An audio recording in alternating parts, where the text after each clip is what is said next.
When you're looking over the plants in your garden, you might think that native varieties are the ones least likely to need pruning.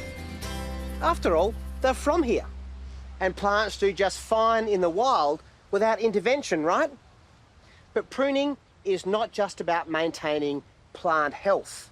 Your garden isn't the wild, so often some pruning is required to help plants suit the local conditions.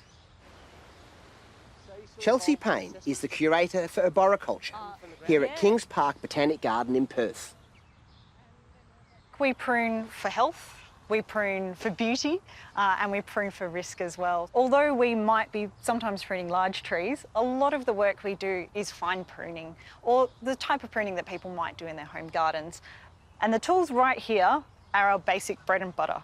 So we've got a really good pair of secateurs, nicely sharpened and nice and clean. We've got a small handsaw, and for handsaws, I'd recommend buying the best quality that you can. So the more cutting edges on the blades will mean that you have more accurate cuts. You don't have to put as much pressure in, and you've got a lot less chance of tearing on your cuts. We've got some basic protection items, so some gloves, some safety glasses, and of course some methylated spirits. So at the end of our pruning, we can spray down all of our tools and make sure we're not transferring any disease between our plants. So Josh, this camelosium here is a perfect candidate for some fine pruning. We need to maintain clearance on paths. We might want to remove dead, diseased or damaged wood, or really to enhance that beautiful natural form. I'm going to remove this branch here, and what I want to do is cut nice and close to this node here, and I'm just going to use the secateurs to reach in and one nice clean snip close to that union. Stepping back, thinking about how you want to balance the shrub, walking around it, you can always take more off, you can't put it back on. How sensitive do we have to be with native plants in general? They're incredibly resilient plants. Our camelosiums, our grevilleas, a lot of those plants people have in their gardens, you can quite easily reduce them by about 1/3 without the plant really even skipping a beat. Or if you need to, you can also reduce them a little bit more heavily. Of course, you can go in the opposite direction and you can do some amazing pruning to make things look really beautiful and sculptural. I think we can probably move on, Josh. Bit of a spray? Just make sure we're not transferring anything and we can go find something else to prune.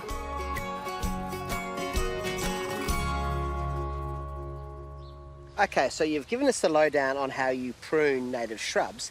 How do you approach trees? Josh, this is a perfect example of the right tree in the right spot.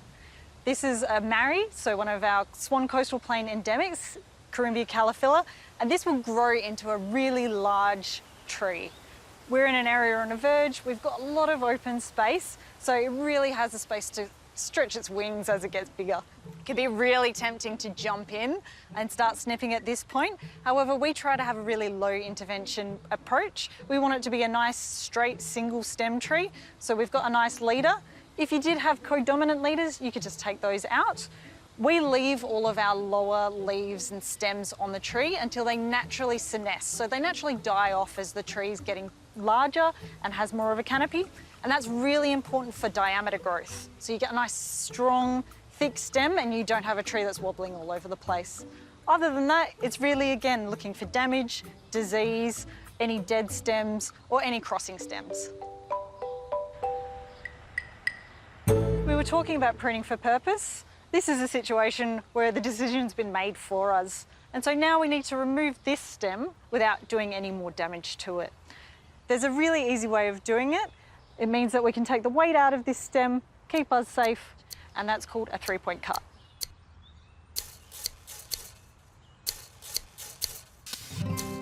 The first cut we'll be doing in the 3-point cut is an undercut. So we'll be cutting upwards about 1/3 of the way through the stem. The second cut is a top cut. As an arborist, I'm trained to step back so my saw doesn't get caught. The third and final cut is our target prune, right at the collar of the stem. We've got a nice clean cut, which will give the plant the best chance of sealing over. We don't use wound paint at all. It seems like it's a bit of a myth that still hangs around. A healthy tree will be able to callus over, all of that tissue will roll around, and eventually you won't even see that cut.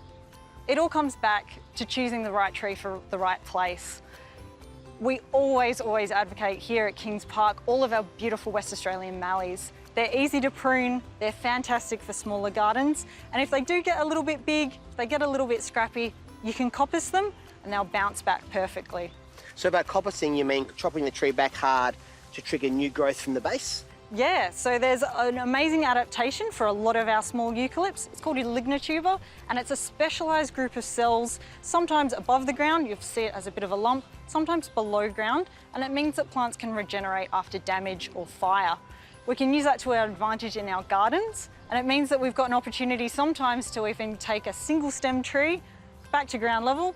It'll come back as multiple stems, and then we've got this great opportunity to actually play around and maybe try out some of those more advanced sculptural pruning techniques that we were talking about earlier. As the popularity of native plants continues to grow, we're all looking for ways to make the most of their incredible attributes. Now, the old adage, the right plant in the right spot, always holds true. Remember that native plants in your garden are under cultivation, so don't be afraid to prune them correctly so they perform at their very best.